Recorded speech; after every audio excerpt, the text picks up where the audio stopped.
ایک لفظ کی وجہ سے آپ کی پوری 22 سالہ جدوجہد، آپ کی پوری جماعت دھڑم سے زمین پہ آ گری ہے، اور آپ کا جو جماعت کا صرف نیوٹرل کے لفظ سے آپ کی جماعت کا شرازہ بکھر گیا ہے. یہ حال تو کبھی میں نے کسی تانگا پارٹی کا نہیں دیکھا. یہ تو مطلب آپ نے نیب کو نیوٹرل نہیں رہنے دیا، آپ نے FIA کو نیوٹرل نہیں رہنے دیا، آپ نے جو اینٹی کرپشن ہے اس کو نیوٹرل نہیں رہنے دیا. آپ نے پوری کوشش کی ہے کہ آپ ہمیشہ جو ہے وہ سازش کر کے سامنے آئیں. تو کیا آپ چاہتے ہیں؟ آپ یہ بتا دیں کہ آپ کے لیے کوئی آپ کی گنتی پوری کر کے دے. تو گنتی تو آپ کی کبھی بھی پوری نہیں تھی. گنتی نہ آپ کی 2018 میں پوری تھی، نہ آپ کی گلگت بلتستان کے الیکشنز میں گنتی پوری تھی، نہ آپ کے AJ کے الیکشنز میں گنتی پوری تھی، نہ آپ کے سینٹ کے الیکشنز میں گنتی پوری نہیں ہے، اور آج بھی آپ کی گنتی پوری نہیں ہے. تو آپ کیا چاہتے ہیں؟ آپ یہ چاہتے ہیں کہ کوئی آپ کے لیے آپ کی گنتی پوری کر کے دے، کوئی آپ کے لیے آپ کے مخالفین کو جیل میں ڈالے، آپ کو اکیلا میدان میں رکھے، آپ کے لیے میڈیا کو مینج کرے، آپ کے لیے اور سارے جو ادارے ہیں ان کو مینج کرے، آپ کے لیے وہ آپ کے مخالفین کو سزائے موت کی چکیوں میں ڈالے؟ آپ کیا چاہتے ہیں؟ اور اگر کوئی یہ نہیں کر رہا یا کرنے پہ تیار نہیں ہے تو آپ ان کو جانور کہہ رہے ہیں؟ کیا پیغام آپ دنیا کو دے رہے ہیں بھائی؟ اور بات یہ ہے کہ اگر آئین کی پاسداری، دیکھیں نیوٹرل ہونا کیا ہے؟ آئین کی پاسداری ہے نا، وہ ہر محب وطن پاکستانی، چاہے وہ آپ ہوں یا میں ہوں یا کوئی سیاسی جماعت ہو، یہ تو ایک اچھی بات ہے کہ کوئی اگر جو آئین احکامات دیتا ہے، آئین اپنی جو آئین کی اگر کوئی پاسداری کی بات کر رہے ہیں تو یہ تو اچھی بات ہے. اس پہ اتنا سیخ پا ہونے کی، اتنا ناراض ہونے کی اور اتنا مچھلی کی طرح تڑپنے کی ضرورت نہیں ہے. میرا خیال ہے کہ یہ بالکل ہی ایک اس سے صاف پتہ چلتا ہے کہ کیونکہ آپ کے جو الیکٹورل پراسپیکٹس ہیں، جو آپ کو نظر آتا ہے، آپ کی جو کارکردگی رہی ہے، گورننس نام کی کوئی چیز پورے پاکستان میں آپ کو نظر نہیں آتی، اور اس سب کے باوجود آپ کا یہ حال ہو گیا ہے کہ آپ کے جو جماعت ہے وہ ساری ٹوٹ کے بکھر گئی ہے. لوگ آپ کی وجہ سے اپنے حلقوں میں نہیں جا سکتے. آپ کے اپنے MNAs MPs کو اپنی اگلی پولیٹیکل فیوچر کی فکر ہے. تو آپ کو یہ پتہ ہے کہ یہ گیم آپ ہار چکے ہیں اور اگلا الیکشن بھی جو ہے وہ آپ کے ہاتھ سے چلا گیا ہے. تو اب آپ یہ جو آوازیں دے رہے ہیں یہ آپ کی آوازیں نہیں ہیں، یہ چیخیں ہیں کہ مجھے بچا لو. تو میں آپ کو یہ کہنا چاہتی ہوں کہ آپ کو بچانے اب کوئی نہیں آئے گا. آپ کی game is now over. Madam میرا سوال یہ رضا روز ٹی وی سے ہوں. میڈم میرا سوال یہ ہے کہ عمران خان نے کہا ہے کہ جو ووٹ ڈالنے جائے گا طریقے سے اس کو 10 لاکھ لوگوں سے گزرنا پڑے گا. اوہ بھائی 10 بندے تو آپ سے اپنے پورے نہیں ہو رہے اور آپ 10 لاکھ بندوں کو نکالنے چلیں. بھائی اپنے 10 بندے پورے کر لو، آپ کو 10 لاکھ لوگوں کو لانے کی مشقت نہیں کرنی پڑے گی. اور کبھی آپ کہتے ہیں کہ میرے خلاف سازش ہو گئی، میرے خلاف انٹرنل سازش ہو گئی، چور مل گئے، ڈاکو مل گئے، سازش ہو گئی. پھر جب آپ کو اور کچھ سمجھ نہیں آتی تو آپ کہتے ہیں انٹرنیشنل سازش ہو گئی میرے خلاف. اس پہ بھی ہم ابھی بات کرتے ہیں. لیکن بات یہ ہے کہ آپ کے ناک کے نیچے سے آپ کے وزیر اعظم کی کرسی پہ موجود ہونے کے باوجود آپ کی پوری پارٹی آپ کے ریت کی طرح کھسک گئی، نکل گئی ہے ہاتھوں سے. تو آپ کس کو الزام دے رہے ہیں؟ اگر آپ نے کچھ پرفارمنس دکھائی ہوتی، عوام کا خیال رکھا ہوتا، آپ نے کوئی عوام کی بھوک افلاس کے بارے میں سوچا ہوتا، مہنگی چینی، مہنگا آٹا، مہنگی بجلی، مہنگی دال، مہنگا تیل، مہنگا پیٹرول، مہنگا ڈیزل، اس کے بارے میں آپ نے قیمتوں کے بارے میں کبھی سوچا ہوتا تو آپ کو آج یہ دن نہ دیکھنا پڑتا. اور بات یہ ہے کہ کبھی آپ ان کو کہتے ہیں، اپنے ممبران کو آپ کہتے ہیں کہ بک گئے. میں یہ پوچھنا چاہتی ہوں، اور آپ وہ کہتے ہیں کہ ہم نے خریدے ہیں. بھائی جو پہلے ہی پارٹی سے نکلنے کو خریدا تو اس کو جاتا ہے، جس کے بارے میں کوئی ہو کہ وہ ابھی ڈیسائیڈ نہیں کر پا رہا، جو پہلے اپنا مائنڈ بنا کے بیٹھے ہوئے ہیں، جو آپ کے وزیر اعظم ہوتے ہوئے آپ کو چھوڑ کے جا رہے ہیں، ان کو خریدنے کی کیا ضرورت ہے؟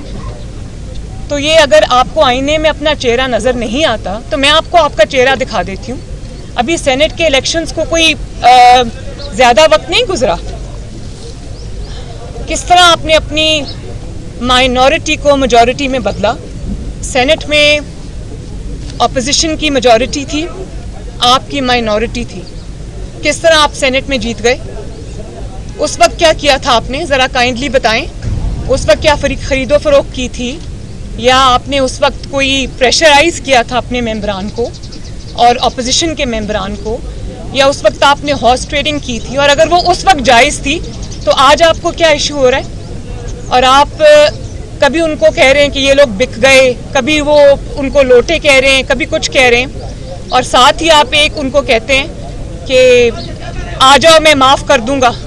تو آپ ہاتھ جوڑ رہے ہیں ان کے سامنے. وہ آپ کو دیکھیں, وہ جتنے بھی پولیٹیکل لوگ ہوتے ہیں, چاہے وہ ایم این ایز ہوں, ایم پی ایز ہوں, ان کو اپنا پولیٹیکل فیوچر دیکھنا پڑتا ہے. اور میں کبھی کبھی قدرت پہ حیران ہوتی ہوں, اللہ تعالیٰ کے جو کام ہے اس پہ حیران بھی ہوتی ہوں. جس نواز شریف کو آپ نے کہا کہ اس کی سیاست ختم ہو گئی, اس کو آپ نے جیلوں میں ڈالا, آپ نے اس کی بیٹی کو جیلوں میں ڈالا, اس کی پوری جماعت کو جیلوں میں ڈالا, سزائے موت کی چکیوں میں آپ نے ڈالا, اور آج اسی نواز شریف نے باہر بیٹھ کے آپ کے گھر میں گھس کے آپ کو مارا ہے. تو یہ جو آپ کو یہ جو عبرت کا نشان آج آپ بنے ہوئے ہیں, آپ کو آج ایک ایک دو دو سیٹس والوں کے گھر کے پاس جا کے ان کے در پہ حاضری دینی پڑ رہی ہے. تو مجھے وہ وقت بھی یاد آتا ہے جب کوئٹہ میں ہزارہ برادری لاشیں رکھ کے اپنے سامنے بیٹھی ہوئی تھی اور آپ کو آواز دے رہی تھی. آپ ان کے حکمران تھے, جعلی صحیح لیکن آپ ان کے حکمران تھے. میں وہاں گئی, میں نے دیکھا پورے خاندان اجڑ گئے تھے, دفنانے والے کوئی نہیں بچے تھے. وہ لاشیں آگے رکھ کے آپ کو بلا رہے تھے اور آپ کہہ رہے تھے کہ میں لاشوں سے بلیک میل نہیں ہوں گا. مری میں لوگ منو برف تلے دب گئے, کوئی نہیں پہنچا ان کی حالت زار پوچھنے کے لیے, عوام کو دیکھنے کے لیے. تو یہ تو آپ کا حال تھا, تو آپ تو بلیک میل نہیں ہوتے تھے. آج آپ ایک ایک دو دو سیٹس والوں کے در پہ جب میں آپ کو سر جھکاتے دیکھتی ہوں تو مجھے بڑا اللہ تعالیٰ کا خوف آتا ہے. آپ آج مکافات عمل کا شکار ہوئے, کسی سازش کا شکار نہیں ہوئے. اپنے تکبر کا, اپنے غرور کا, اپنے بڑے بولوں کا شکار ہوئے. مریم صاحبہ, آپ کے ایک وزیر اور پھر آپ کہتے ہیں کہ آپ کے خلاف انٹرنیشنل سازش ہوئی ہے. میں آپ سے یہ پوچھنا چاہتی ہوں کہ کسی ملک کو آپ کے خلاف سازش کرنے کی ضرورت نہیں ہے, آپ خود ہی اپنے لیے کافی ہیں. مجھے پہلے یہ بتائیں کہ اب آپ کو آج یاد آ گیا کہ انٹرنیشنل سازش ہو رہی ہے آپ کے خلاف, اور دوسرے ملک انوالوڈ ہیں آپ کے خلاف سازش کرنے میں, اور آپ کہتے ہیں کہ ہم خود مختار ہیں.